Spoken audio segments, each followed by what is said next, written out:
فرزق شاید رستے میں ملا تو امام حسین کو کہنے لگا کہاں جا رہے ہیں؟ فرمایا میں کوفے جا رہا ہوں۔ کہنے لگا حضور نہ جائیے گا، لوگوں کے دل آپ کے ساتھ ہیں، تلواریں آپ کے ساتھ نہیں۔ سیدنا امام حسین رضی اللہ تعالیٰ عنہ کو آ کے کہا حضور وہ سارے کوفے والے مانتے ہیں کہ بات حسین کی ٹھیک ہے لیکن آپ کی سپورٹ نہیں کریں گے۔ اور اگلی بات فرزق نے یہ کی کہ حضور میں حضرت مسلم بن عقیل کی لاش کو لٹکی ہوئی دیکھ کے آیا ہوں کوفے کے چوک میں، بڑا ہی خوبصورت فکرہ ہے امام حسین کا۔ فرمانے لگے میرا بھائی لٹکا ہوا تھا، کہیں کسی کے آگے جھکا تو نہیں تھا؟ لٹکا ہی تھا نا، کہیں جھکا تو نہیں کسی کے آگے؟ کہا حضور نہیں۔ تو آپ فرمانے لگے اگر مسلم بن عقیل لٹک گیا تو حسین بھی لٹک جائے گا لیکن جھکے گا۔ حضرت امام حسین تشریف لائے، بچوں سمیت آئے۔ حر بن یزید ایک شخص تھا، حر بن یزید ایک مختصر سا لشکر لے کے اس نے امام حسین کو ایک جگہ پہ روکا، پھر دوسری جگہ پہ روکا، بالآخر تیسری جگہ پہ روکا تو امام حسین نے فرمایا جگہ کون سی ہے؟ کہا حضور کرب و بلا۔ فرمایا بس یہی خیمے لگا دو، یہی۔ حضرت سیدہ زینب نے پوچھا امام حسین سے کہ سارے زمانے نے روکا ہے، ٹھیک ہے آپ حق پہ ہیں، یہ بھی سب نے کہا ہے آپ حق پہ ہیں، پر روکا بھی سب نے، آپ روکے کیوں نہیں؟ تو ابن کثیر اور ابن اسیر لکھتے ہیں کہ امام حسین رو پڑے، کہنے لگے بہن میں رک جاتا پر میں نے رات کو نانا مصطفیٰ کو خواب میں دیکھا ہے۔ تو حضور نے فرمایا حسین اگر آج یہ رواج پڑ گیا نا یزید جیسے لوگوں کا تو قیامت تک پڑا رہے گا، پھر لوگ کہیں گے کوئی نکلا نہیں تھا تو ہمیں بھی نکلنا، پھر لوگ ظالموں کے سامنے گردنیں جھکانے کے عادی ہو جائیں۔ میں کہتا رہتا ہوں، کہہ رہا ہوں، کربلا کی جنگ کفر اسلام کی جنگ نہیں، کفر اسلام کی جنگ نہیں کربلا کی، کیونکہ یزید تو بڑا پکا نمازی تھا، خطبہ دیتا تھا وہ تو۔ جب امام حسین رضی اللہ تعالیٰ عنہ نے کربلا کے میدان میں جمعے کا دن تھا تو یزید کے سامنے کو بات کرنی شروع کی عمر بن سعد کے سامنے، تو عمر بن سعد کہنے لگا حسین زیادہ باتیں نہ کر، ہمارا جمعہ لیٹ ہو رہا ہے، جنگ کے لیے تیار ہو، فٹافٹ آ۔ اہل بیت نبوت کو قتل کریں گے اور قتل کے بعد پھر نماز پڑھیں گے اور پھر کہیں گے اللہم صلی علی محمد وعلی آل محمد، اسی نماز میں پھر درود بھی پڑھیں گے۔ یہ کیسا مرتبہ ہے، کیسا انداز ہے، دوستی قاتل سے بھی مقتول سے یارانہ بھی۔ امام حسین نے حر بن یزید امام حسین سے کہنے لگا مجھے حکم ہے آپ کو روکنے کا، آپ آگے نہیں جا سکتے۔ امام صاحب نے فرمایا وجہ؟ زمین اللہ کی ہے۔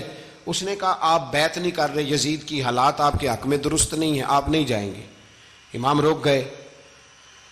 ظہر کی نماز کا وقت ہوا تو حضرت علی اکبر امام حسین کے بڑے صاحبزادے انہوں نے اذان ظہر پڑھی تو حر بن یزید کے لشکر نے امام حسین کے پیچھے نماز ادا کی۔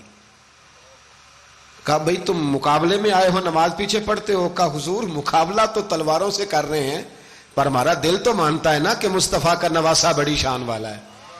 حر بن یزید نے 3 نمازیں لشکر سمیت امام حسین کے پیچھے پڑھی ہیں، 3 نمازیں، ظہر اثر اور مغرب۔